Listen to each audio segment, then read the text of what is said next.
Bom, pessoal, então é isso aí. Estamos gravando já aqui. Deixa eu compartilhar os slidezinhos com vocês. Bom, gente, então seguindo a lógica, né, a gente já viu essa figurinha aqui muitas vezes, uma figurinha que representa o ciclo celular, né, e hoje a gente completa, como eu acabei de falar para vocês, a gente vai finalmente, então, completar aqui a voltinha inteira, né, porque nós temos que dedicar uns momentos aqui para pensar aqui, nesse pedaço específico, que é chamado de divisão celular, e dentro da divisão celular a gente pode ter a mitose, ou poderia ter a meiose, né?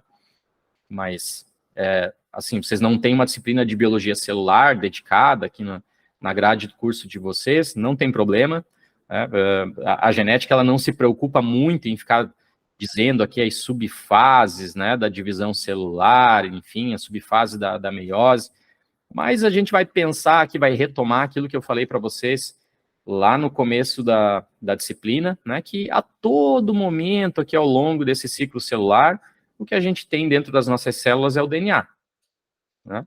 Ele assume diferentes formatos aqui ao longo do ciclo celular, e eu espero que vocês se lembrem que a gente começou estudando aqui, então, e viu que o DNA está no formato de cromatina, depois a gente teve uma aula dedicada aqui para falar da replicação do DNA, onde essa cromatina agora vai ser duplicada, né? E a gente poderia avançar aqui com aulas dedicadas para falar, se fosse uma disciplina de biologia celular, aqui especificamente da G2, onde tem esse crescimento todo agora da célula, né, esse preparo para a tão importante divisão celular, que é o momento aqui onde uma célula vai deixar duas filhas.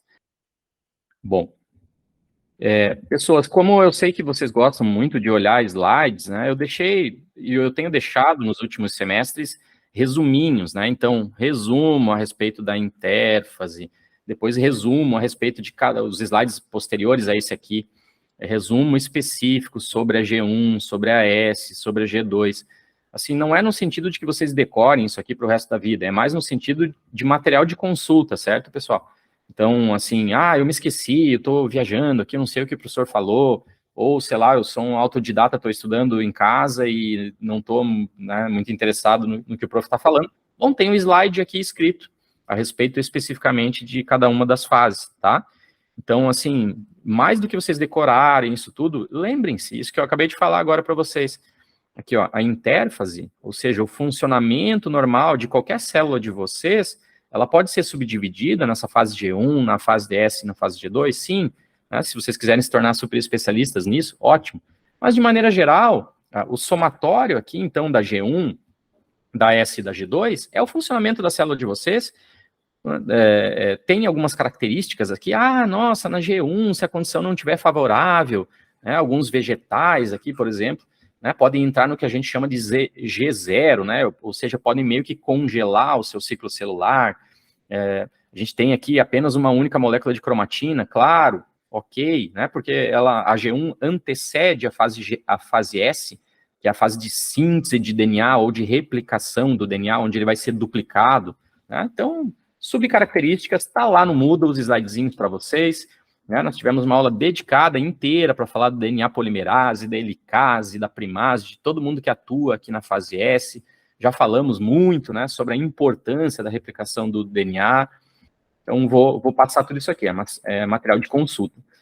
O principal que eu quero com vocês hoje vamos fazer um exercício virtual aqui, como se a gente fosse fazer um experimento agora no laboratório, né, retirar algumas células de vocês, colocar alguns corantes de DNA nessas células que nós retiramos de vocês e levar ela lá para o microscópio no laboratório de biologia celular. Então, vocês iam ver algo parecido como isso aqui, onde eu estou passando o tracejado vermelho aqui, seria a membrana celular.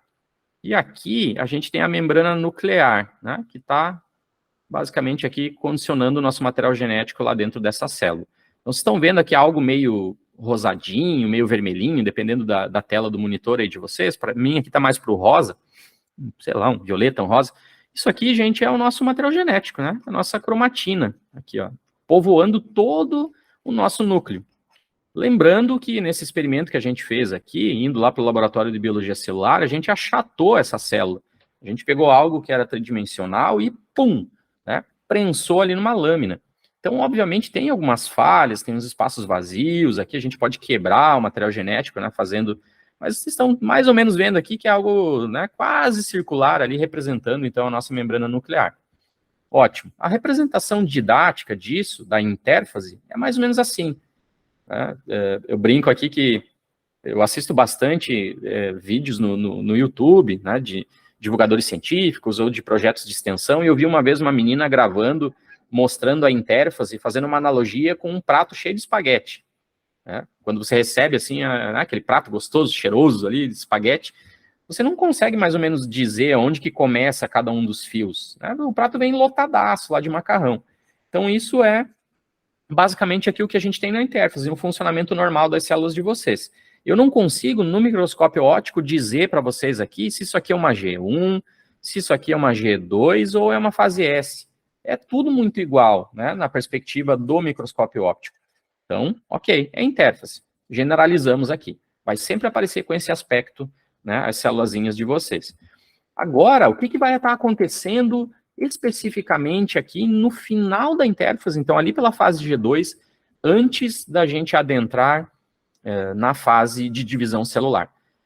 Bom, vou recapitular, dar uns passos atrás aqui para vocês. A gente estudou no início da disciplina, segundo dia de aula, essa molécula bonitinha aqui chamada DNA. A gente viu lá que é basicamente difícil desenhar com a caneta aqui, mas mais ou menos assim. É uma dupla hélice, uma dupla fita, ok? Constituídas de nucleotídeos, que faz pareamentos específicos, A com T, C com G, e assim por diante. Ok? Vocês estão careca de saber disso. Vocês viram que esse formato do DNA ele não existe dentro das nossas células, que na verdade, então, dentro das nossas células, durante a intérfase, esse DNA vai ter que estar organizado em nucleossomos. Esses nucleossomos vão dar a origem depois a uma forma solenoide, né, a forma de 6 nucleossomos circulares. Então, colocando aqui mais ou menos assim, né? 4, 5, 6, faltou um aqui, ficou feio. Tá aqui, a estrutura solenoide de nucleossomos que dá origem, então, à nossa querida cromatina. Nessa figurinha aqui, então, nós temos lá o DNA, bem pequenininho, pontinho preto, os nucleossomos representados aqui em azul mais clarinho, e os nucleossomos empilhados sobre eles, então, formando a estrutura solenoide, dão origem à fibra de cromatina, que está representada aqui como um... Que cor é essa? Um azul escuro, sei lá, um roxo, violeta, não sei. Essa cromatina, gente, então é o estado que o nosso DNA está dentro dos núcleos das células de vocês durante a intérfase. E mais especificamente, vocês conseguem ver aqui ó, as proteínas, as scaffold proteins, né? As proteínas guia, as proteínas andaime aqui, ó, que estão representadas, né, nessa linha mais vermelhinha aqui que eu passei agora a caneta em cima. Então, ó, passem um pouquinho aqui para a figura aqui em cima. Olha a cromatina representada como se fosse uma cordinha aqui, e ela está em cima aqui dessas proteínas scaffold, né? Ou dessas proteínas guia, essas proteínas andaime. Gente, isso aqui é sim o jeito que o DNA de vocês está lá dentro dos núcleos das células de vocês durante a intérfase. É isso aqui. E aí, de repente, eu preciso ler essa informação, porque aqui tem um gene interessante, e eu quero saber essa informação, pum, abre ali. Parei de usar? Fecha. Ah, agora eu quero produzir uma proteína que o gene está nessa região aqui da cromatina. Opa, abre esse pedaço de cromatina ali, produz os RNAs, papapá, terminou, fecha aquilo ali tudo de novo. Então fica aquele balé de abre e fecha cromatina que a gente viu várias vezes aqui ao longo da disciplina. Massa, legal. Então é assim, ó, aqui, 90, 95% do tempo de vida de vocês, a célula tem um material genético desse jeito aqui, né? As cromatinas aí organizadas nessas alças de Henle, né? Suportadas aqui por as proteínas guia, proteínas andaime, scaffold proteins. Ok, massa. Mas, de repente, a célula, então, recebeu um sinal dizendo, ei, querida, você vai se dividir em duas, você vai multiplicá-la no futuro. Então, opa, fase S na intérfase, vamos duplicar essa cromatina toda aqui, e lá no final da fase G2, depois que ela foi completamente duplicada, o que a gente precisa fazer para dividir a célula? A gente precisa pegar isso aqui e compactar, gente. Por que compactar? Porque imaginem um caos que seria a gente tentar dividir as nossas células com o material genético nesse estado aqui, no estado de eu e heterocromatina. É mais ou menos como vocês tentarem fazer uma mudança sem compactar os móveis de vocês, os eletrodomésticos, os cadernos, as roupas. Seria insano, né? Fazer uma mudança levando uma meia de cada vez, um par de meia de cada vez para o novo local onde vocês vão morar. Não dá, né, gente? Ninguém faz isso. A gente compacta, pega lá todos os cadernos, as folhas, as meias, as roupas, tudo bota numas caixas, compacta aquilo muito, depois ainda vai lá num caminhão de mudança, numa Saveiro, lá numa caminhonete, compacta mais ainda, bota toda a tua mudança lá naquele carro leva, então, depois os teus utensílios todos para tua nova moradia, e lá você descompacta tudo de novo e começa a viver. É exatamente essa mesma lógica que a célula faz com o material genético. Não pode, pessoal, ficar para trás, não pode quebrar a cromatina. A gente vai ver, tema específico da próxima aula, as alterações estruturais, as alterações numéricas, né? Dá erro, dá problema para o funcionamento das nossas células. Então, vamos pegar aqui, ó a cromatina aqui bonitinha, no formato de alça, serpenteando, aqui sobre as proteínas scaffold, funcionando bonitinha na intérfase de vocês acessando aquilo ali quando querem acessar. Chegou o final da G2, vai iniciar a divisão celular, a mitose, precisa, então, essa cromatina ser mais compactada ainda. Começa a formar aqui, ó, a espiral dela mesmo, sobre ela mesmo, e sobre ela mesmo de novo, e mais, e mais, e mais, e mais, até chegar no máximo possível de compactação que a gente conhece até hoje, que é esse cara aqui, que agora a gente já sai lá do nanômetro, sai aqui do DNA, ó, dos 2 nanômetros de tamanho, e aqui a gente já tem tanto material genético compactado que eu consigo chegar no micrômetro. Né? Então, é uma escala de grandeza 1000 vezes maior aqui. E aí eu consigo levar esses carinhas aqui, porque eles estão no micrômetro, eu consigo levar eles para o microscópio óptico, aumentar mais 1000 vezes lá no microscópio óptico, e aí a gente já entra na escala do milímetro.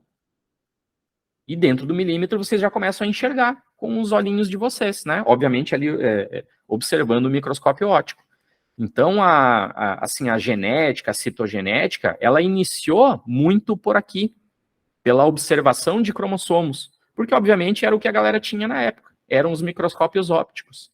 Hoje eu consigo contar isso aqui para vocês, essa história maravilhosa que tá nesse slide todo aqui, eu consigo falar da cromatina, do DNA, porque, claro, a gente teve seres humanos fantásticos e fundamentais na história da ciência, como a Rosalind Franklin no século passado, né, ajudando aqui a desvendar o formato da molécula de DNA, mas a gente tem hoje também a microscopia eletrônica, que nos permite ver muito dessas coisas aqui funcionando, né, estando presente ali dentro dos núcleos das nossas células, tá? Então, a mensagem principal aqui que eu quero passar para vocês é sempre DNA, gente, ao longo de todo o ciclo celular. Só que ele vai estar no formato de cromatina, durante a intérfase, e no final da intérfase, já puxando, iniciando agora a divisão celular, eu preciso compactar essa cromatina muitas vezes, para formar um carinha que é chamado de cromossomo. Só lembrem-se, pessoal, que essa cromatina aqui, a partir do final da fase S, ela já está duplicada. Então, os livros passam por cima disso. Os livros não colocam o contexto de uma maneira muito perfeita para vocês, porque ficaria bem difícil de fazer, né, as animações, os desenhos, a explicação. Mas então, aqui, ó, no final da fase S, eu já tenho outra irmãzinha dela colada aqui ao redor dela. É uma cópia exatamente igual dela. Então, as duas vão ser altamente condensadas agora para virar os cromossomos de vocês, lá durante a divisão celular. Bom, então aqui, ó, resumão da ópera toda. Continua sendo o nosso ciclo celular, bonitinho aqui, que a gente viu tantas vezes em círculo. Tá aqui a M, a fase de mitose ou de divisão celular, ou a meiose, se fosse a produção dos gametas.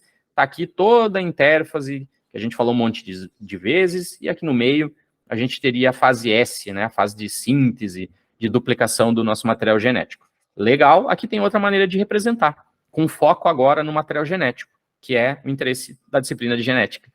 Olha aqui a intérfase, eu e heterocromatina. Olha aqui, começando a prófase. Então, naquela analogia que eu falei para vocês da menina do projeto de extensão que falou com o macarrão, aqui seria, eu recebi o prato cheio de macarrão, aqui de espaguete. Aqui eu já me alimentei bastante bem e eu começo agora a conseguir individualizar os espaguetes. Olha só, eu sei que ele inicia ali e termina aqui. Eu sei que ele inicia aqui e termina ali. Eu sei que esse aqui é um, esse aqui é outro. Eu tenho espaço vazio no prato agora, como se o prato fosse o espaço do núcleo. Por que está surgindo esse espaço vazio? Porque eu compactei muito, exatamente como eu falei ali no slide anterior, compactei muito essa cromatina aqui de vocês, e agora ela está num estado bem mais compactada, quase no máximo de compactação. Por isso que está sobrando espaço dentro do núcleo. A gente chama isso de prófase, né, o início da divisão celular de vocês. Bom, o que seria a prometáfase? Bom, agora eu tenho aqui o desmantelamento, né, do envelope nuclear ou da membrana nuclear. Então, eu já não tenho mais separação entre núcleo e citoplasma, começa a ser uma coisa só. Os cromossominhos, agora nossas queridas cromatinas duplicadas, chegam no seu nível máximo de compactação, não tem, eles já se tornam visíveis, né, no microscópio óptico, como a gente viu no slide anterior. E aí eu chego, finalmente, então, na etapa de metáfase. Gente, muita atenção a essa etapa de metáfase, porque aqui, realmente, eu consigo ver cromossomos. Aqui, por definição totalmente correta, eu tenho cromossomos, né? A gente usa licença poética, a gente fala de cromossomos em tudo que é momento, mas o correto mesmo seria chamar eles aqui, só nesse estágio, certo? E aqui também é a origem de alguns problemas que, infelizmente, acontecem na nossa espécie. A gente vai ver na próxima aula, as alterações cromossômicas numéricas são erros nesse processo aqui. E mais do que eu falar de erros, que é o tema da próxima aula, vamos falar agora dos acertos, de como normalmente acontece dentro das células de vocês. Então, ó, cromatina, compactei ela, bonitinho, dissolvi o envelope nuclear, então ali os meus cromossominhos altamente compactado, o meu DNA duplicado, compactado, ele é agora levado aqui para o equador, para o centro da célula. Lembrando, tá, pensem, quando eu falo equador, não no país Equador, mas no círculo do Equador, né, que divide essa esfera chamada planeta Terra, né, em norte e sul. Então é algo circular ali pelo centro do planeta, como aqui também é algo circular pelo centro da célula, que é 3D. Estou mostrando 2D aqui para vocês, mas o mundo real é 3D. Então os cromossominhos chegaram exatamente ali no centro, duplicados, na metáfase, e a gente precisa agora separar as cromátides irmãs. De onde vêm essas cromátides irmãs? Cada uma delas eram, anteriormente, uma molécula de cromatina, que foi duplicada lá na fase S. Então, uma tem que ir para cima, outra tem que ir para baixo. Uma tem que ir para cima, outra tem que ir para baixo. Elas são irmãs, elas são idênticas, elas são iguais. Então, aqui a gente está separando elas para que cada célula filha, no futuro, fique exatamente com a mesma informação genética. Se a gente tiver um erro nesse processo, tema da próxima aula, eu posso levar essas duas meninas aqui para cima, e aí a célula de baixo vai ficar com 0, e a célula de cima vai ficar com 2. Aqui eu tenho uma alteração numérica, e aqui eu tenho uma alteração numérica. E aí dá problema para o funcionamento das nossas células. Em alguns casos, ela até deixa de existir. Ela não funciona tendo DNA a mais ou tendo DNA a menos. Ela entra em colapso, deixa de existir. Em outros casos, menos graves, ela continua existindo, mas gera algumas síndromes genéticas. Ok? Então, sem se preocupar em biologia celular, que vocês, infelizmente, não têm aqui ao longo do curso, né, uma disciplina para tratar desses conhecimentos, está aqui um baita de um resumo sensacional, de novo, uma figura maravilhosa do nosso querido Alberts, que mostra o DNA ao longo dos estados diferentes que ele pode assumir dentro do nosso ciclo celular.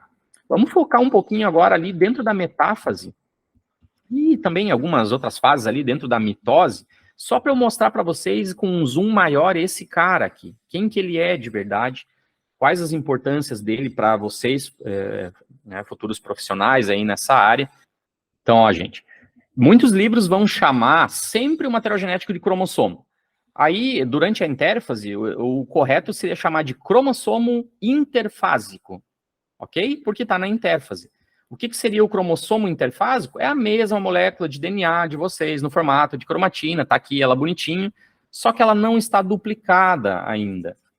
Aí, se é o cromossomo interfásico da fase G2, aí deveria ser falar o cromossomo interfásico da fase G2, ou o cromossomo interfásico duplicado. Então, né, é como eu falei para vocês lá no início do curso, esses termos todos atrapalham a compreensão de vocês. É melhor entender o que está acontecendo, né, do que ficar decorando os nomezinhos. Mas ok, então, lá na intérfase, antes da fase S, ele não está duplicado.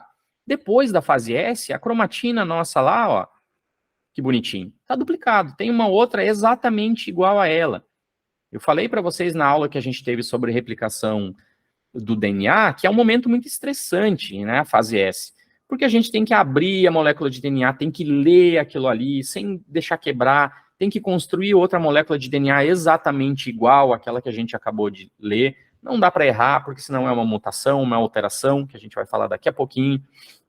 E além de tudo isso, o núcleo já estava lotado de cromatina, de DNA, agora eu vou ter 2 vezes. Vai estar mais craudiado ainda lá dentro do núcleo de quantidade de DNA. E, no final da fase S, eu espero que isso aqui aconteça.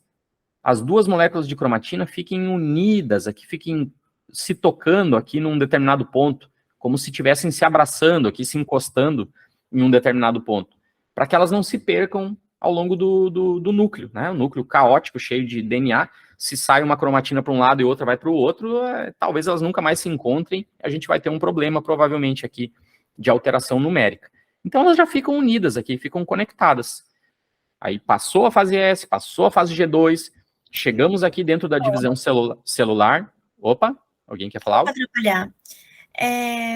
Eu estou um pouco em dúvida, assim, porque esse desenho do cromossomo me lembra muito um alelo. Aí eu queria saber o que é um cromossomo e o que é um alelo. Ah, gente, ótimo. A gente vai chegar daqui a pouquinho no alelo. Guarda essa dúvida, se eu não sanar ela, a gente explica de outra forma, tá? Ah, tá. Beleza, obrigada. Imagina.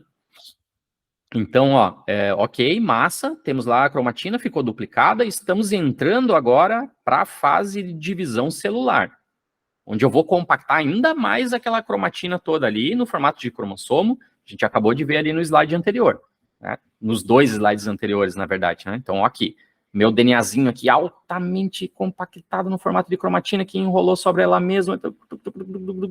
Eu posso esticar e essa célula vai esticar tudo isso aqui depois de novo, quando ela terminar a divisão celular e entrar lá numa fase de G1 de volta, ela vai estender todo esse cromossomo altamente compactado de volta lá no formato de eu e heterocromatina, para ela poder acessar a informação.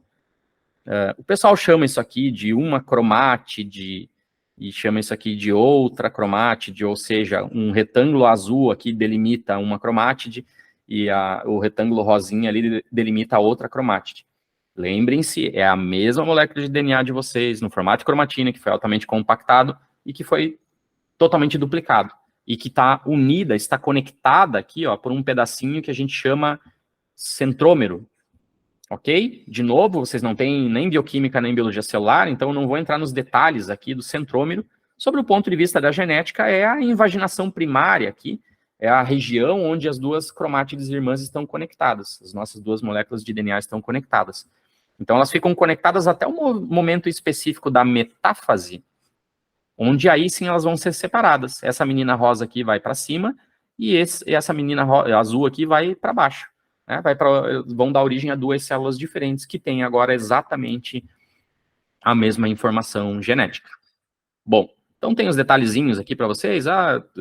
De novo, é texto para questão de consulta, mas é basicamente isso que eu acabei de explicar agora. Vamos dar uma olhada assim por cima agora, uma fotinho bem mais real do que é um cromossominho, né? Entre aspas aqui, a anatomia cromossomal. Obviamente não dá para falar de anatomia de cromossomos, né? Porque ele não tem ossos, mas, enfim, é uma licença poética aqui para vocês verem. Então, uma cromátide, outra cromátide, as 2 têm exatamente a mesma sequência de DNA, elas estão conectadas aqui por uma região de centrômero, né, que normalmente é um DNA bastante repetitivo aqui e aqui, que não tem função assim, de né, produção de proteínas ou regulação, alguma coisa assim. É uma região normalmente altamente repetitiva, que serve ali justamente para ficar conectado, né, para a região centromérica dos nossos queridos cromossomos. Bom, gente, os telômeros, acho que alguém fez essa pergunta anteriormente, eu acabei até comentando em umas aulas lá para trás, a gente vai falar um pouquinho mais deles. Os telômeros são aqui as pontinhas das 2 cromátides irmãs, ou as pontinhas dos cromossomos. De novo, quando a gente olha aí os projetos de extensão, os vídeos no YouTube, o pessoal fala, ó, se você já viu um cadarço de um tênis ou de um sapato, você vê que lá na pontinha tem um pedacinho de plástico protegendo para que o cadarço, o fiozinho ali, né, o tecido do cadarço, ele não desmantele todo, né, para que ele continue sendo o cadarço do tênis de vocês. Aquele pedacinho de plástico ali que se eu perder, depois a coisa realmente vai ficar ruim para o cadarço. O fato é que não existe nem nada de plástico aqui, né, que protege nossas pontinhas dos nossos cromossomos, mas é uma sequência de DNA normal, como qualquer outra, só que, infelizmente, ela vai sendo perdida, a gente vai encurtando a cada ciclo celular um pedacinho aqui, vai diminuindo, né, um fiapinho lá do nosso DNAzinho, ele vai sendo desgastado. A gente tem uma enzima específica chamada telomerase. A telomerase tem o papel específico, então, telomerase, ela tem o papel específico aqui de tentar evitar que a gente perca esses pedacinhos, né, os telômeros dos nossos cromossominhos aqui em cada ciclo celular, mas ela não é perfeita, né? A gente vai tendo uma redução aqui, infelizmente. Isso faz parte do envelhecimento genético, isso é um dos porquês, a galera que gosta bastante aí da ovelhinha Dolly. Ah, por que a ovelhinha Dolly é um clone da outra ovelha? Mas por que, entre aspas, ela nasceu geneticamente mais idosa, né? Tá aqui, ela foi clonada a partir de uma ovelha adulta que já tinha redução dos seus telômeros, né? Já tinha um material genético um pouquinho mais curto, tá? A gente vai falar mais para frente aqui dos queridos telômeros. Bom, nesse momento aqui, dentro de cada uma das cromátides irmãs, vocês estão vendo que, baseado no centrômero, baseado nessa invaginação primária, eu consigo dividir as duas cromátides irmãs em braço curto e em braço longo. Braço curto dessa aqui, braço longo dessa aqui. Ok?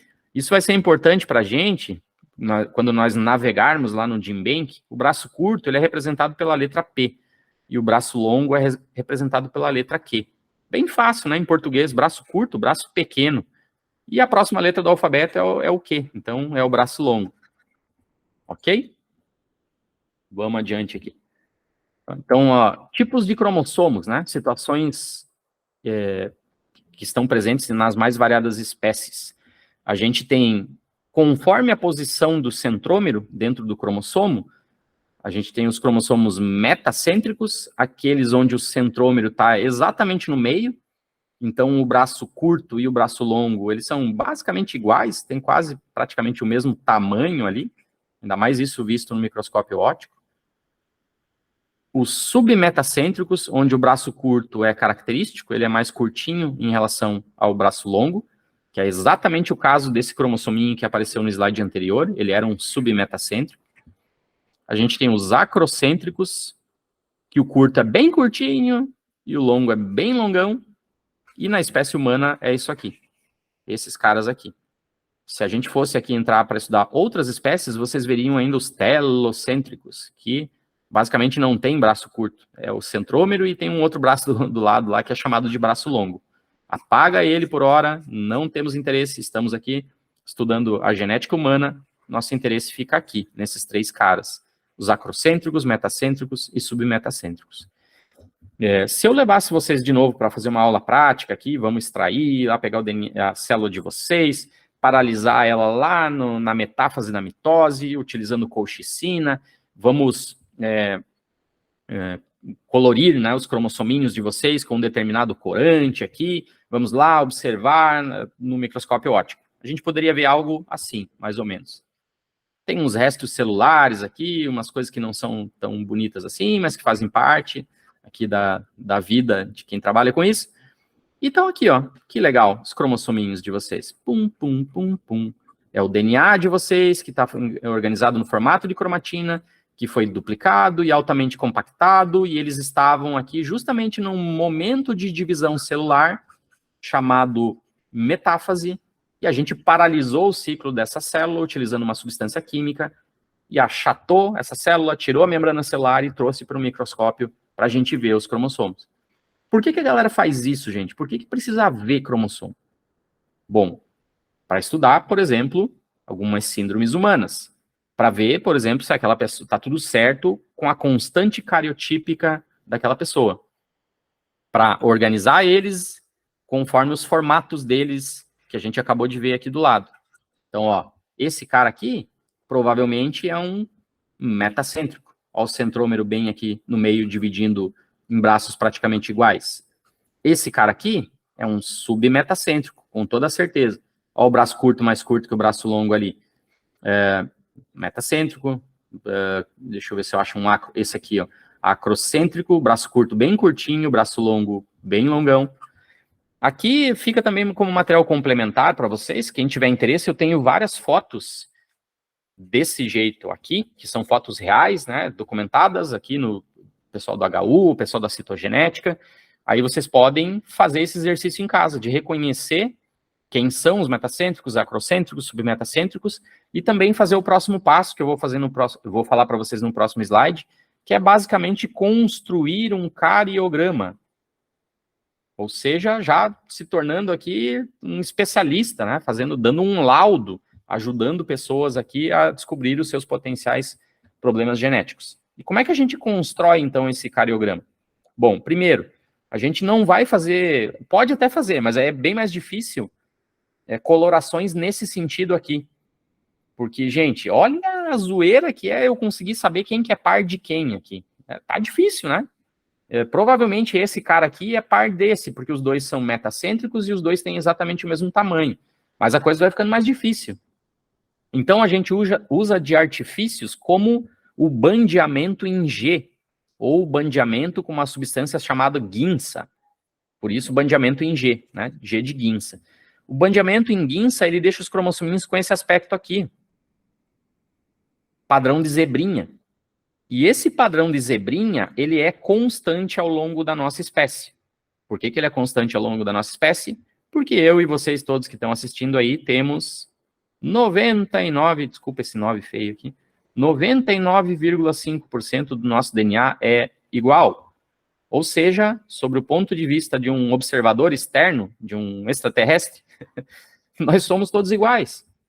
A gente tem pequenas diferenças aqui no 0,5% do nosso DNA, que aí os alelos, que a gente vai falar daqui a pouco, né? Nós temos variações nos nossos genes aqui em torno de 0,5% do nosso DNA, que dão origem a alelos diferentes e que nos fazem um pouquinho diferentes. Mas no frigir dos ovos, nós somos todos iguais. E com esses exames aqui, montando o cariograma ou o cariótipo da espécie humana, nesse nível aqui de cromossomos, eu não consigo ver diferença entre eu e vocês. Esse padrão de bandeamento aqui, essa zebrinha bonitinha aqui, que é o cromossomo número 1, ela é igual em todos nós. Todos nós temos aqui a parte escura, no braço grande, né, no braço Q do cromossomo número 1, e temos essa parte clara. Depois vem a parte escura, parte clara, parte escura, parte clara, parte escura, parte clara. Então, quando vocês entrarem no GenBank, daqui a algumas aulas, o que vocês vão ver lá? A representação virtual do bandeamento em G.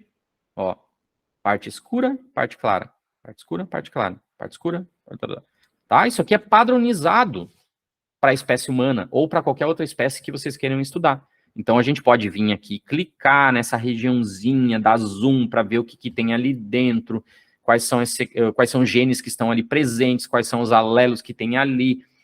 Varia muito na espécie humana, não varia, que intron que tem, que exon que tem, e aí a zoeira vai adiante. Mas o início todo é aqui, é o padrão de bandeamento. Então, ó que bonitinho, o número 4 aqui em seres humanos, o braço curto dele, o braço longo, ele é um submetacêntrico, ali o padrão de bandeamento dele específico, lado a lado, né, o verdadeiro e o virtual. Gente, chamando a atenção que não se confundam aqui, esse é um cromossomo. Aqui tem uma cromátide e a outra cromátide irmã está exatamente aqui do lado. Ah, prof, mas eu pensei que isso aqui era só uma cromátide. Não, aqui é o cromossomo. Por que vocês não conseguem ver muito bem a cromátide e estão tendo que acreditar em mim apenas?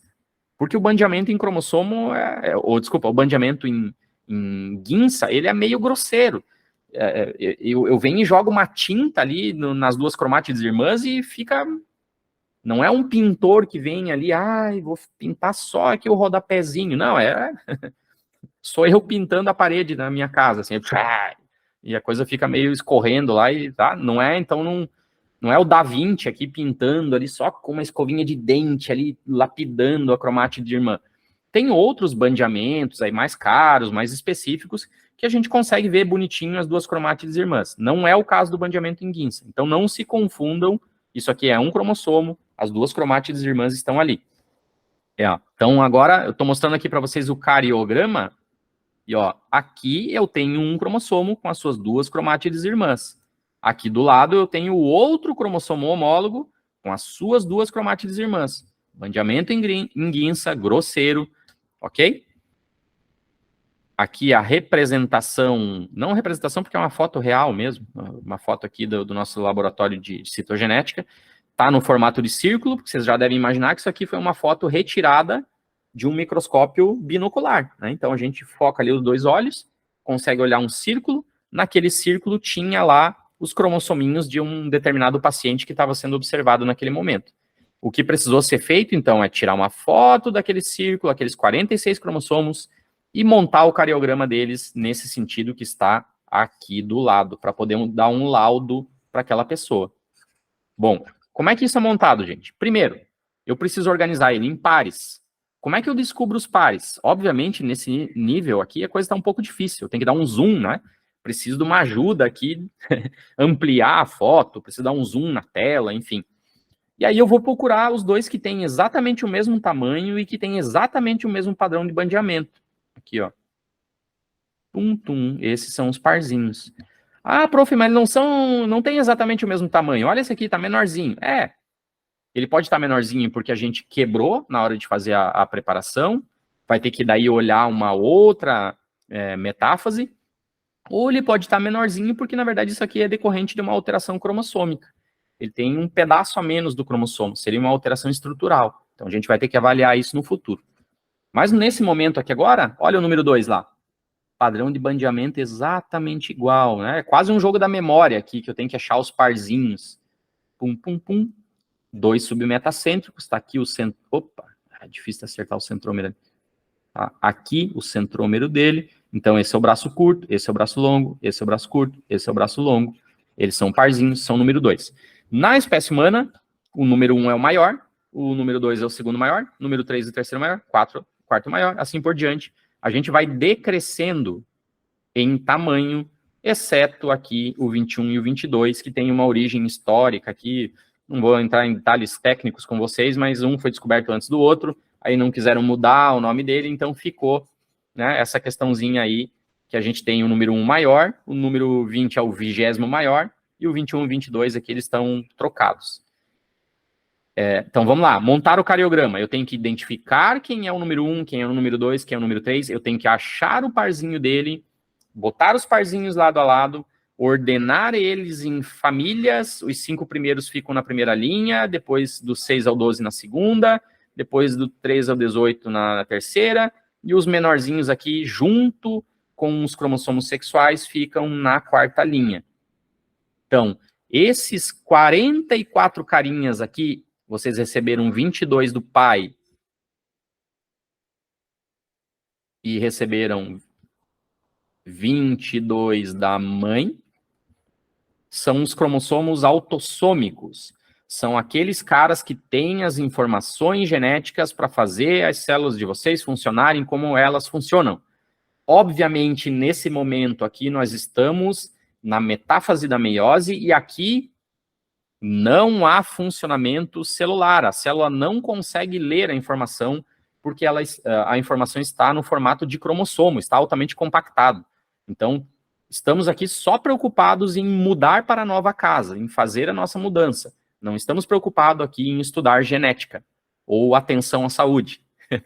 Os resumos, os cadernos de vocês estão lá numas caixas que vocês nem sabem onde ele está agora nesse momento. Vocês vão ter que ir para a nova casa, descompactar tudo, abrir os cadernos de vocês, achar onde estão os resumos e daí vocês vão estudar. Aí já vai ser uma nova interface, vocês estão vivendo uma nova casa. Ok? Bom, então, ó, que recebi 22 do pai e 22 da mãe. Esses são os cromossomos autossômicos. Além disso, vocês receberam do pai e da mãe de vocês cromossomos sexuais. Esse indivíduo aqui, nós acabamos de olhar o cariograma dele e nós concluímos que esse indivíduo é uma mulher, porque ela tem 2 cromossomos X. Ela recebeu do seu pai 22 autossômicos mais um X. E recebeu da sua mãe 22 cromossomos autossômicos mais um X. Ok? Então, a determinação do sexo no nascimento, e vou fazer esse parênteses com vocês, no nascimento, na origem do nosso desenvolvimento biológico, ela é feita pelo sexo masculino. Por quê? Porque a mãe sempre passará para os seus filhotinhos um cromossomo X, esse aqui ou esse aqui. O pai poderá passar, deixa eu desenhar um pai virtual aqui, vamos apagar esse X. Vamos botar aqui o Y aqui, pequenininho, e é bem pequenininho, desse tamanho assim. Bom, o pai poderá, eita danado. O pai poderá passar por seus filhotinhos ou o X ou o Y. Se um espermatozoide Y fecundar um ócito, nascerá um menino. Se um espermatozoide X, eu falei X ou Y, se um Y fecundar um ócito, nascerá um menino. Se o espermatozoide X fecundar um ócito, nascerá uma menina. E aí, então, vamos lá, parênteses. Isso aqui é a determinação do nascimento do sexo biológico. O que vocês vão fazer ao longo da vida cabe a vocês, é uma decisão individual de vocês. Na espécie humana, nós temos gêneros e opções completamente diferentes, né? E a gente pode falar, depois na próxima aula também, da questão aqui das pessoas intersexo. E a gente vai falar na próxima aula também das alterações cromossômicas estruturais, né? Então, diferentemente do que uma pessoa falou no Congresso Federal Brasileiro durante o governo passado, foi lá com um cartaz dizendo só existem pessoas XX e XY, isso absolutamente não é verdade. A gente tem algumas outras coisas aqui, algumas outras questões a serem discutidas na próxima aula. Ok? Então, não estou falando aqui de gênero ou de opção que a gente faz ao longo da vida. Estou falando apenas no momento da fecundação do sexo biológico nossa. Nesse momento, esse indivíduo avaliado aqui é um XX, portanto, a gente conclui que era uma menina, uma mulher. Vamos adiante aqui? Bom, eu fico bastante feliz de chegar nesse momento. É bom que ainda a gente tem mais alguns minutos, vários minutos de aula aqui para a gente poder discutir outras questões importantes. Mas para mim é uma felicidade, porque eu consigo vencer com vocês um conteúdo que representa todo o nosso ciclo celular olhado dentro de menos de uma disciplina inteira, né? Eu consigo passar com vocês aqui na G1, na S, na G2, e na M, né, na mitose, na divisão celular, falando de DNA de diferentes maneiras que ele está alocado dentro da célula de vocês. E olha a figura espetacular do Alberts que mostra, então, desde a nossa molécula de DNA do primeiro dia de aula, do 2 nanômetros, até a organização em nucleossomos, formatinho aqui do colar de contas. Esses nucleossomos, então, serão organizados no formato solenoide, que empilhados sobre eles mesmos dão origem à nossa querida cromatina. Essa cromatina serpenteia lá no núcleo de vocês, como se fosse uma corda, assim, formando, né, umas alças. Obviamente, a gente tem a ajuda de proteínas andaime, proteínas guia aqui para fazer esse serpenteamento. Provavelmente esse é o estado, então, que durante toda a nossa querida intérfase, aqui, ó, que bonitinho, toda a intérfase, vocês têm esse formatinho de DNA dentro das células de vocês, abre, fecha, abre, fecha, abre, fecha, mexe uma alça para lá, mexe uma alça para cá, conecta, bate uma alça na outra, né? Esse balé dinâmico de DNA dentro do núcleo é uma das coisas mais espetaculares e ainda não totalmente compreendidas por nós. Queria viver, até ver isso aqui ser completamente compreendido, mas talvez não será possível, porque é extremamente difícil. E em um determinado momento, então, essa menina aqui vai ser duplicada e o balé vai ficar mais interessante ainda, porque agora ela tem uma irmã gêmea conectada a ela, e depois ela vai ter que ser compactada no que a gente chama de fase de divisão celular, onde não dá para funcionar, as nossas células precisam agora somente se dividir. E aí a gente tem, então, lá os cromossominhos que em algum momento, durante uma fase chamada metáfase, se separarão, né, para células em polos opostos e vão viver a vida agora sendo vizinhos, mas não mais sendo uma pessoa só, né? Não morando junto. Então, é espetacular essa figura. Ela vai do zoom aqui mínimo, né? O que a gente consegue observar no microscópio óptico, até lá o zoom máximo de algo que a gente não consegue nem ver direito no microscópio eletrônico. Espetacular. Aqui as fotinhos um pouco mais reais, né? Obviamente, essa não é uma foto propriamente dita do DNA, isso aqui seria basicamente o DNA ainda enrolado ali em nucleossomos, como está exatamente aqui embaixo também, formato de colar de contas, uma eucromatina máxima, um estado que basicamente não existe nas nossas células. Seria muito perigoso deixar a cromatina assim no estado máximo de descompactação. Né? Aqui embaixo a gente tem ó, a fibra de heterocromatina, cromatina, que bonitinha. Aqui a gente tem um pedacinho das nossas alças aqui cromossômicas, né? As alças de cromatina. Aqui tem um pedacinho do cromossomo, e aqui tem um cromossominho inteiro, bonitinho, sensacional. Então, esse slide que tem na esquerda o formato mais real, como a gente consegue ver no microscópio, na direita o formato mais interativo, didático, feito pelo nosso querido Alberts. E aí, agora, então, me perguntaram anteriormente a questão de o que são alelos. Bom, gente, tendo na cabeça essa figura do slide anterior de vocês, agora vocês já sabem que o DNA está sempre dentro das nossas células, que em um determinado momento ele está num estado, em determinado momento ele está num outro estado. Quando a célula está de mudança, na mitose, na divisão celular, ele está muito compactado, eu não consigo ler o DNA de vocês. Quando ele está na intérfase, ele está no formato de cromatina, e agora eu consigo ler o DNA de vocês, se eu quiser. Não é eu, Jason, é eu, célula. Vocês escolhem o que vocês fazem com o corpo de vocês, e vocês submetem as células de vocês a diferentes pressões ambientais, né? Ela tem que lidar, ela tem que produzir as coisas que vocês querem que ela produza. E várias coisas entre nós são comuns. Todos nós respiramos, todos nós nos alimentamos, todos nós andamos, né, se mexemos um pouquinho, todos nós tomamos água. Então, várias coisas a gente faz bastante igual. Aqui nós vivemos em Florianópolis, todos nós estamos no nível do mar, temos uma certa pressão grande sobre nós, de oxigênio, né, e por aí vai. Outras coisas a gente faz diferente, né, mas aí é a opção de cada um. Estudamos coisas diferentes, escutamos músicas diferentes, alguns fumam, outros não fumam, e aí a coisa vai adiante.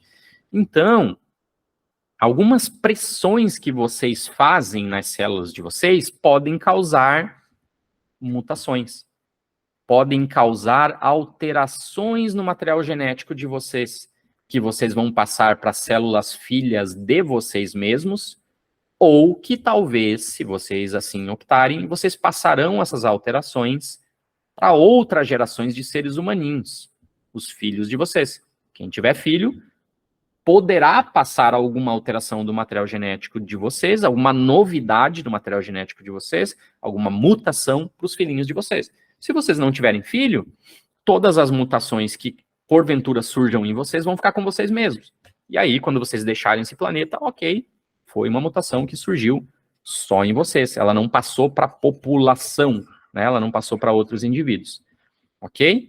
Gente, as mutações, elas vão poder acontecer dentro de genes, vai ser um interesse muito grande nosso daqui para frente, ver mutações em genes. O nome é autoexplicativo, a gente chama isso de mutação gênica. As mutações vão poder ocorrer fora dos genes, porque como a gente viu, genes são regiões muito específicas do nosso DNA. Eu estou arredondando aqui, eu estou superestimando com vocês, no máximo 5% do nosso DNA, e provavelmente certamente é muito menos que isso, mas no máximo 5% do nosso DNA são genes, então é muito difícil a gente ter mutações, probabilisticamente é muito difícil a gente ter mutações ali dentro desses genes. O provável é que a gente tenha mutação nos outros 95%, ou seja, fora dos genes. Então, essas mutações podem ser neutras, tá? Elas podem não causar nada aparentemente muito visível no funcionamento aqui das minhas células, né? A gente pode ter mutação e nunca nem perceber que teve. E ok, beleza, a célula continua funcionando. Ou a gente pode ter mutações no nível cromossômico, que foi exatamente isso que a gente acabou de ver ali agora. Eu posso ter alteração de uma molécula inteira de DNA. ou de repente a alteração de um pedaço de um cromossomo inteiro. Isso pode acontecer, e a gente vai ver isso aqui, as alterações cromossômicas, na próxima aula. Bom, na aula de hoje, gente, mutação talvez seja, né, provavelmente é, a principal fonte de variação genética. Então, aquele 0,5% que eu tenho diferente em relação a vocês, que vocês têm diferença em relação aos colegas de vocês, provavelmente a origem foi a mutação. Isso, para nós, vai ter um impacto bem interessante, e aqui, se ficarem com dúvida, me chamem para a gente reexplicar isso, porque a gente está criando alelos diferentes. Ou seja, lá dentro do DNA, da cromatina de vocês, nós temos regiões específicas que compõem no máximo 5% do nosso DNA, que são chamadas de genes, e a gente já viu que é um gene, né, uma sequência que é, a partir dali, a RNA polimerase lê, produz um RNA, e aquele RNA poderá ajudar na produção de uma proteína. Se eu venho com uma mutação, se eu venho com uma mudança aqui nos genes, uma mutação gênica, eu poderei alterar o meu RNA e eu poderei alterar a minha proteína. E se eu faço proteínas diferentes, a minha célula poderá funcionar diferente. Vocês podem ter comportamentos diferentes, vocês podem ter funcionamento celular diferentes devido aos alelos de genes diferentes de vocês, que provavelmente foram gerados por mutações, ok? Lembrando que elas são raras, elas têm uma frequência muito baixa. Lembrando que a gente tem um sistema de reparo de DNA.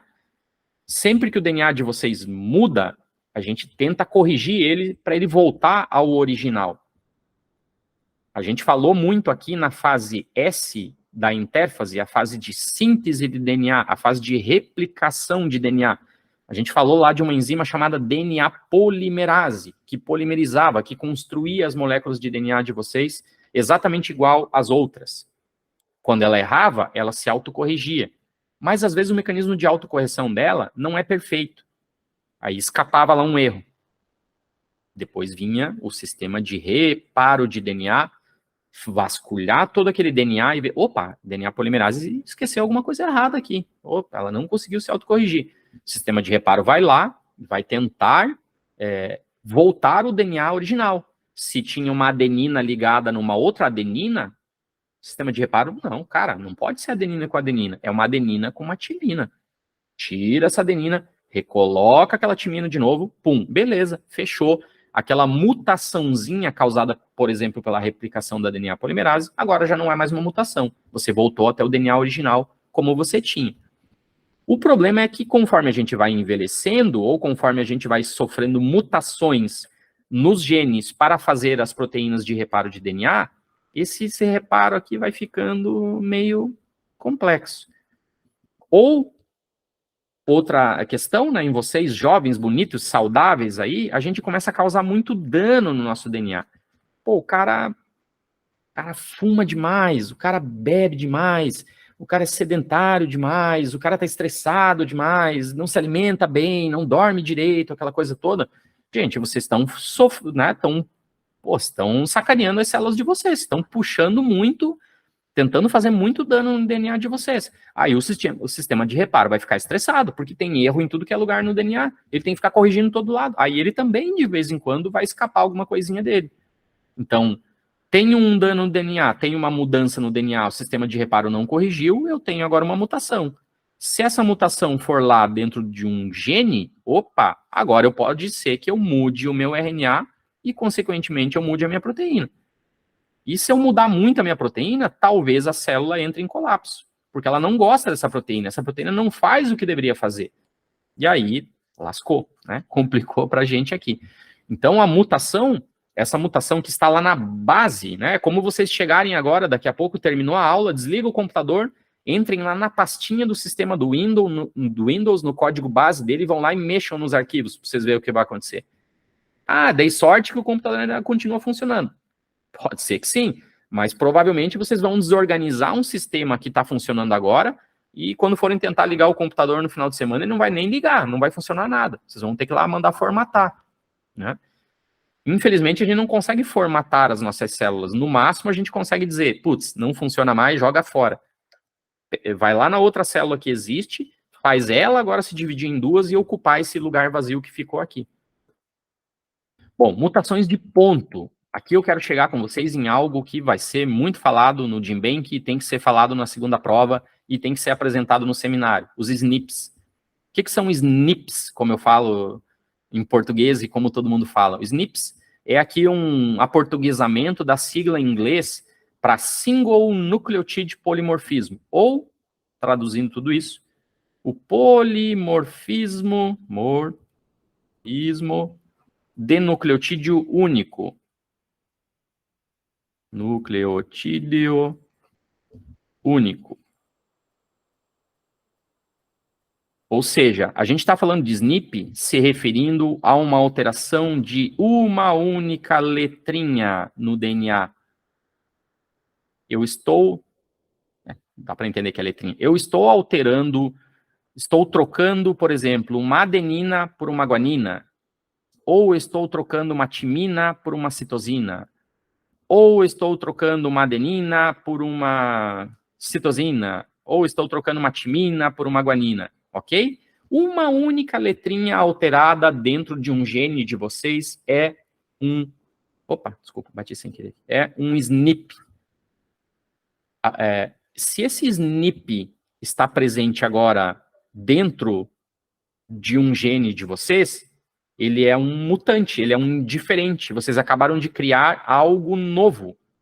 Então, a mutação ponto que gera os SNPs gera, bingo, alelos novos.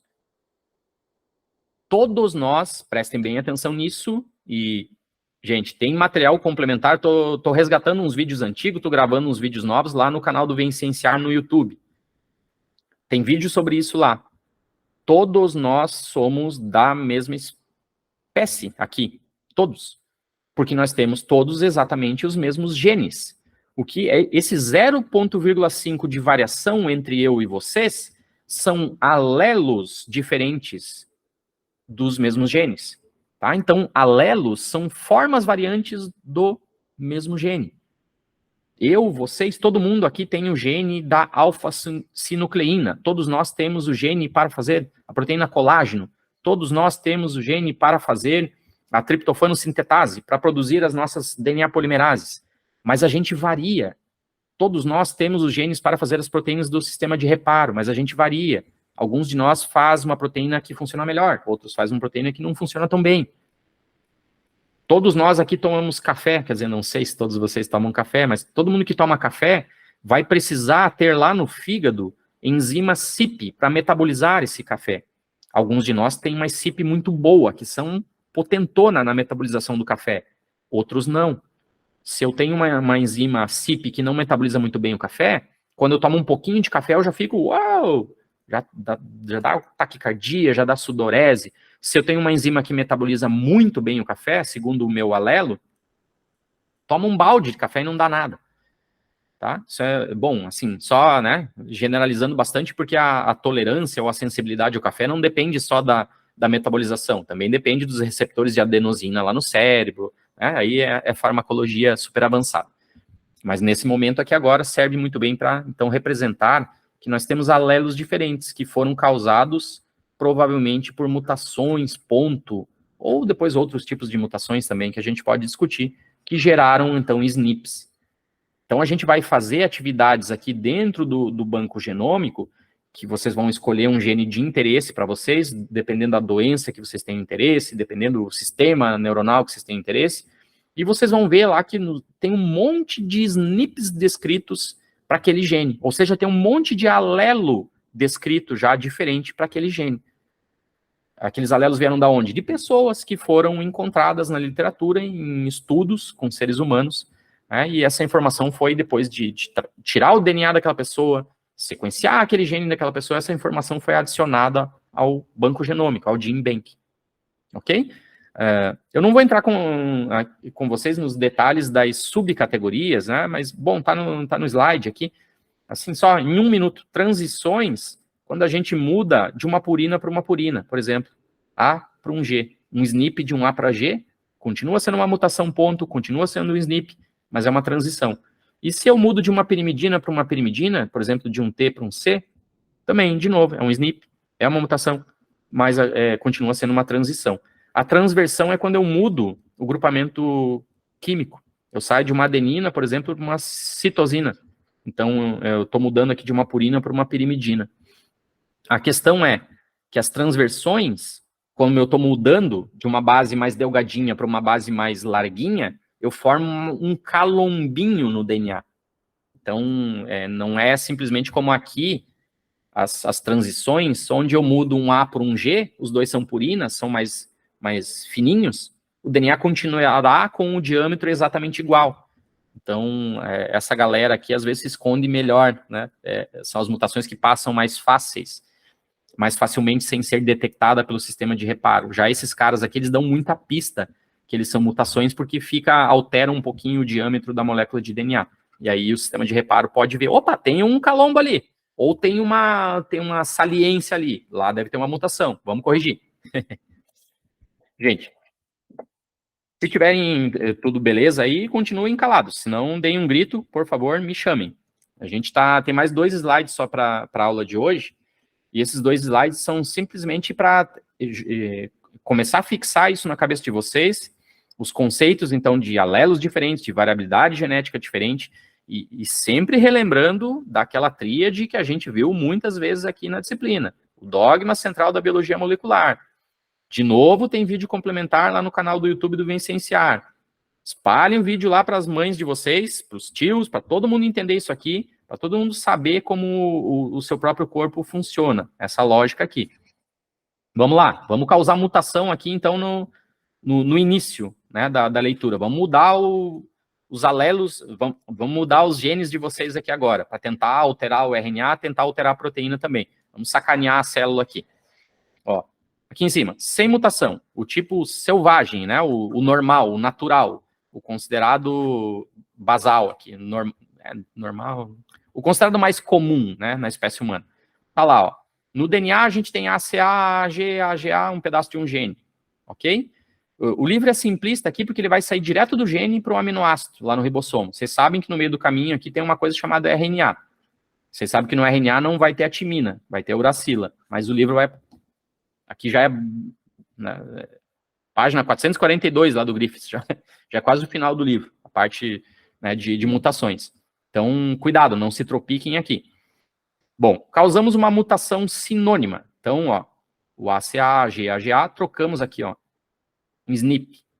A gente fez uma transversão, saiu da adenina, da purina à adenina e chegamos aqui na citosina pirimidina. O que acontece quando essa informação for transformada em RNA?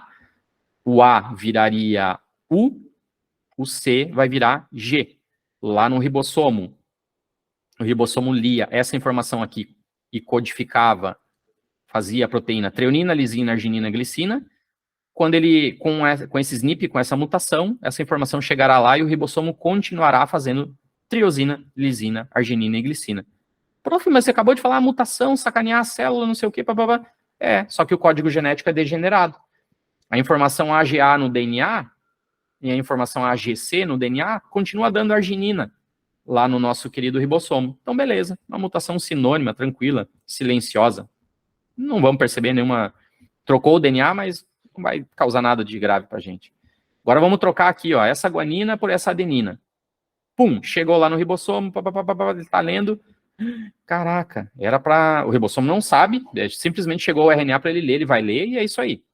Ele, né, originalmente ele fazia uma arginina, agora ele tá colocando uma lisina. A informação que deram para ele modificou aqui, modificou o aminoácido. Cara, mas por sorte, o novo aminoácido, a lisina e a arginina, são quimicamente muito parecidos. E aí, a gente não vai ter nenhum problema. A proteína vai continuar funcionando como ela funcionava, apesar de ter um aminoácido trocado. Que legal, né? Uma mutação de sentido conservativo. De sentido trocado, uma mutação conservativa. Agora vamos para os casos mais graves aqui, para a parte de baixo da figura. Trocamos essa guanina por uma timina. Quando chegar a informação lá, o ribossomo vai lendo em vez de ele fazer uma arginina, agora ele faz uma isoleucina. E a isoleucina é bem diferente da arginina. Esse único aminoácido que eu troquei na proteína, sendo ele bem diferente, ele vai afetar no dobramento da proteína e talvez afete o funcionamento dela. Talvez ainda ela continue fazendo o papel que ela deveria fazer. Se ela era uma proteína de reparo, talvez ela continue reparando o DNA. Só que a alteração daquele aminoácido que deixou ela dobrado não corretamente, talvez faça com que agora ela não desempenhe um papel tão bom quanto ela desempenharia. E aí o indivíduo que tem aquela informação no DNA para fazer a proteína daquele jeito, agora não vai funcionar tão bem. Vai ter uma variabilidade genética nele que vai originar algum efeito diferente na célula dele. Uma mutação dita não conservativa. Pior ainda, mutação sem sentido, que o nome em português é ruim, deveria ser uma mutação com muito sentido, porque a gente alterou aqui, ó, essa adenina, colocamos uma timina no lugar. TAG vai gerar na outra, no DNAzinho de vocês, AUC. O AUC será lido lá depois como um stop codon, lá no ribossomo. Bom, tá, o ribossomo lendo, treonina, chegou em stop codon, parou. E o ribossomo, beleza, parou, parei, é isso aqui, essa informação que me deram. Só que agora, ó, a proteína aqui que continuava mais com vários aminoácidos, que, sei lá, tinha centenas de aminoácidos, ela vai ter um agora. E ela com um aminoácido, ela não é a mesma proteína. Ela certamente não irá fazer o papel que ela fazia. Então é uma mutação bastante grave. Porque eu estou, basicamente, extinguindo aquela proteína do funcionamento da célula de vocês. Provavelmente a célula vai entrar num colapso aqui. Ou ela dá um jeito de resolver aquilo que essa proteína faltante fazia, né? Um outro coleguinha, uma outra proteína coleguinha assume esse papel, ou teremos um problema muito grave nessa célula. Uma mutação sem sentido. E aqui, gente, estão as indels, estão as inserções e as deleções, que continuam sendo mutação ponto. A gente continua mudando uma única letrinha do DNA de vocês.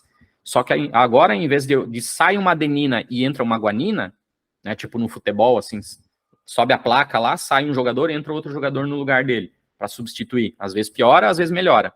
Na indel, na inserção e na deleção, é a galera sacaneando, aqui não sai ninguém e entra alguém. Ou o cara tá machucado e não tem mais substituição para fazer, ele sai e deixa o time com um a menos. Ou é expulso, sei lá, de campo. Né? As inserções e deleções, as indels. Por que isso é ruim para o nosso corpo ter uma inserção? Vamos lá. A original era ACA, AAG, AGA, GGT. Mas eu aqui, né, submeti o meu DNA a um estresse tão grande aqui, químico, fisiológico, enfim, que acabou entrando uma guanina aqui no meio. E agora, quando chegar isso lá no ribossomo, ele lê o ACA e bota a treonina como deveria botar, só que o GAA para ele vai significar glutamina. E depois vai ter um outro GAG que vai ser glutamina de novo. E daí a arginina. Ué, mas a proteína original era treonina, lisina, arginina, glicina. Agora mudou completamente. Sim, vai mudar todos os aminoácidos dali para frente. Vocês lembram que eu fiz isso aqui com vocês? Quando a gente tinha aula do código genético, eu falei lá, meu avô era seu Ari. Em um determinado momento, a gente inseriu uma letrinha, e aí ficava meu avô, eu, arraser, muda tudo dali para frente, perde completamente o sentido, né? Então, a mudança da matriz de leitura aqui com uma inserção é bastante perigosa. Vai ser feita uma proteína? Vai ser feita uma proteína. Uma proteína largona, grandona? Sim, mas talvez ela nunca faça aquele papel que ela deveria fazer, porque ela não tem os aminoácidos suficientes para se dobrar e para formar um sítio ativo e produzir aquele papel que ela deveria produzir. Da mesma maneira, a deleção. Aqui, ó. Deletei uma única letrinha, tirei só essa adenina. O ribossomo vai continuar lendo de 3 em 3. E ele lendo de 3 em 3, mudou agora totalmente os aminoácidos. E vocês já entenderam um ponto aqui. Mudamos completamente a proteína e talvez ela não faça o que ela deveria fazer. Tá? E a figurinha é excelente, excepcional, mostra aqui todos os tipos de mutações que a gente pode causar, mutações ponto. E ela ainda chama atenção lá no texto, no livro. Quanto mais na região 3' a mutação acontecer, maior a chance de não dar M, maior a chance da proteína continuar funcionando como ela funcionava. Se isso aqui acontecer muito na região 5', no início, lascou. Estamos ferrado, a proteína vai mudar, ou não vai existir, ou não vai fazer o papel que ela deveria fazer. Ok? chegando no final, então, da aula de hoje. Ó, tudo que a gente viu, sempre DNA dentro da célula, lá na divisão celular, ele assume o formato de cromossomo, ótimo. Ao longo do ciclo celular, podem existir mudanças nesse DNA. Algumas mudanças podem ser dentro de genes, algumas mudanças são neutras, fora dos genes, e algumas mudanças mudam o cromossomo inteiro, para mais ou para menos. Ou seja, tem pano para manga aqui para dar problema de tudo que é jeito. Mas, gente, é assim que a vida funciona. Sem mutação, sem mudança das moléculas de DNA, nós seríamos todos iguais. Pior, nós nem existiríamos. Porque a primeira molécula de DNA que surgiu nesse planeta lá, 4 bilhões de anos atrás, há muito tempo atrás, aquela molécula mudou várias vezes. E aí deu origem a várias vidas diferentes. A bactérias, a fungos, a plantas, a nós, ao cachorrinho e por aí vai. Todos nós somos, né, temos uma origem comum naquelas primeiras moléculas de DNA. Então a mutação faz parte da vida, a mudança faz parte da vida. Só que, sobre o ponto de vista nosso, de indivíduos, eu quero mudar o mínimo possível o meu DNA, para eu continuar funcionando, para eu viver mais tempo nesse planeta aqui. Se eu acumular muitas mutações, eu vou viver menos. Né? Minhas células, meus órgãos vão colapsar. E aí, né, não dá certo com a questão aqui. Bom, se vocês aguentam mais um pouquinho aí de olhar, me escutar e olhar para a tela, a gente vai aqui começar já a introdução aqui da próxima aula das alterações cromossômicas e da outra aula ainda, que é o GenBank, né, o banco genômico, onde a gente fala muito de variabilidade. A gente foca muito nos genes, esquece o resto do DNA, esquece se aqueles genes estão no formato de cromossomo, estão no formato de cromatina. A gente dá o zoom máximo aqui, para ver as letrinhas dos genes de vocês, para avaliar se lá vocês têm SNPs, né, se vocês têm alterações de base única, ok? E, assim, eu vou permear aqui com vocês enquanto a gente estiver falando de variabilidade genética de pessoas, lembrando que, deixa eu fazer esse parênteses, por favor, fenótipos igual a genótipos mais meio ambiente. Eu estou deixando momentaneamente esse carinha de lado, porque eu só consigo falar de uma coisa de cada vez para vocês. Então, eu vou falar bastante desse carinha aqui nesse momento, mas o outro lado da moeda existe, e a gente vai falar nos seminários bastante desse cara, vai falar nas aulas bastante desse cara, ok? Não esqueçam dele, mas eu tenho que focar em algum momento aqui na parte dos genes, certo? Então, esse 0,5% nosso aqui de diferença são SNPs, são alelos diferentes que a gente tem dentro dos genes. E essa variabilidade genética, ela pode, gente, ser observada experimentalmente. Por exemplo, se vocês tiverem interesse de ver isso aqui algum dia em laboratório, nós temos lá na genética os laboratórios parceiros que fazem, né, as fenotipagens de pessoas em gel de agarose ou gel de poliacrilamida. O meu laboratório usualmente faz isso aqui para rato, e quando a gente tem dinheiro, porque a coisa está um pouco mais complexa atualmente, né, são técnicas caras, mas o professor que trabalha comigo, meu ex-orientador, também está lá no laboratório de genética do comportamento, ele faz também ainda em seres humanos, né, a gente tira células de seres humanos e ele foca num determinado gene específico. Então, se vocês tiverem curiosidade de ver isso em algum momento, a gente consegue, né, acertar, levar vocês lá para ver. Modernamente, essa genotipagem da variabilidade genética das pessoas é feito através da análise do genoma. Ou seja, eu tiro células de vocês e levo lá para um sequenciador e vejo todas as letrinhas do DNA de vocês, do cromossomo 1, do 2, do 3, do 4, do 21, do X, do Y, se vocês tiverem Y, ok? A gente faz isso aqui, essas técnicas, eu não faço, assim, a humanidade faz, laboratórios fazem, privados ou públicos fazem análise do genoma, elas dão um zoom máximo, elas veem as letrinhas de vocês assim. A gente vai fazer isso, a atividade do GenBank é justamente para olhar o genoma da espécie humana. Não vai estar o meu genoma lá, porque eu nunca investiguei ele, não vai estar o de vocês, mas vai estar lá de outros seres humanos que são muito parecidos conosco. A análise de genoma está ficando barata, mas eu acredito que nenhum de vocês ainda fez o genoma de vocês, né? Está na casa dos milhares de dólares. já foi da casa de bilhões de dólares. Então, o custo está muito mais barato. E ele vai baratear conforme a tecnologia for avançando, né, o tempo for passando, a competitividade, essa coisa toda, vai chegar na casa dos centenas de dólares. Aí vai ficar um pouco mais acessível para nós fazermos o nosso próprio genoma. Mas, alternativamente, uma técnica muito mais barata são aqui os géis de poliacrilamida ou os géis de agarose. Então, assim, no século passado e no presente século, por ser mais barato, isso aqui ainda é muito utilizado. A gente consegue fazer aqui testes de paternidade, a gente consegue fazer a parte da genética mais forense, né? Um determinado crime, eu achei uma molécula de DNA que eu creio que seja aquela molécula de uma pessoa que cometeu o crime, do criminoso. Eu extraio aquele DNA, eu corro aqui a análise genotípica dele no gel de agarose ou de poliacrilamida para vários genes diferentes. Eu monto um perfil genético daquele criminoso, depois eu chamo os suspeitos, coleto o DNA deles e tento fazer um match. Tento ver quem que tem aquele DNA que foi encontrado na cena do crime. Ou, da mesma maneira, o teste de paternidade é mais ou menos assim, né? Dá para fazer aqui pelos géis de agarose ou de poliacrilamida. Quem tiver interesse nessa parte também, a gente, de novo, pode visitar, a gente pode conversar com material extra, com material complementar, que posso explicar para vocês como funciona, tudo direitinho, tá? É uma parte interessante que eu acho que, assim, dependendo, talvez alguns de vocês queiram enveredar um pouco mais por essa área aqui.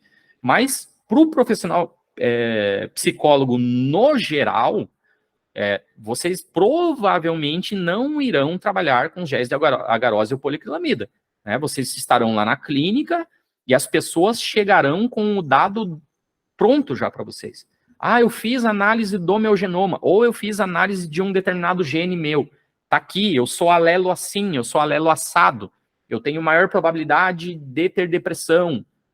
É isso que vai chegar para vocês. Então, por isso que eu gosto do GenBank. É por isso que a gente tem que se enfiar um pouco lá dentro, discutir essas coisas, preparar vocês para o futuro profissional de vocês, né, para conviver com essa realidade.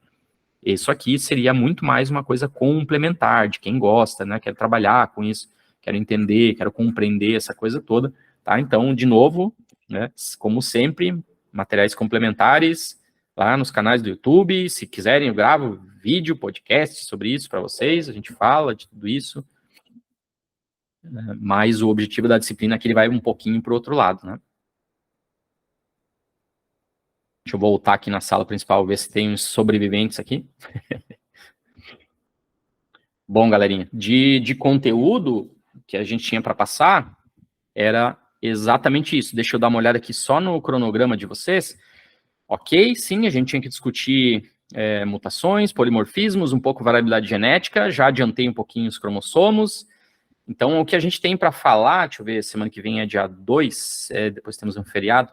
Então, na semana que vem, eu preciso só fazer mais um arredondamento aqui com vocês da questão das alterações cromossômicas, numéricas e estruturais, porque vocês também vão conviver certamente com uma realidade profissional onde pessoas vão chegar com os cariótipos para vocês dizendo, eu tenho tal síndrome, eu tenho tal problema, eu tenho tal alteração estrutural, né? Então, você tem que saber como conviver com essa realidade ali, como bater o papo com a pessoa, se aquilo é um destino, se não é, se ela pode mudar, se ela pode melhorar. E a gente já entra na próxima aula, com certeza, falando do banco genômico. Vamos tentar fazer em sala de aula, na próxima aula de vocês, tentem levar computadores ou celulares com acesso à internet, e obviamente, quem não tiver, a gente senta em grupo ali, né, eu tento projetar na tela, eu vou fazendo junto com vocês, então, se não tiverem acesso à internet, né, dá para ficar olhando, mas o ideal já é vocês começar a clicar, fuçar, experimentar, para absorver, porque pode ser um pouco abstrato no começo, pode ser um pouco difícil no começo, mas dá um ganho muito grande profissional para vocês se habituarem ali dentro, tá? E aí, isso ali vai servir também para vocês produzirem o seminário e produzirem o trabalho escrito.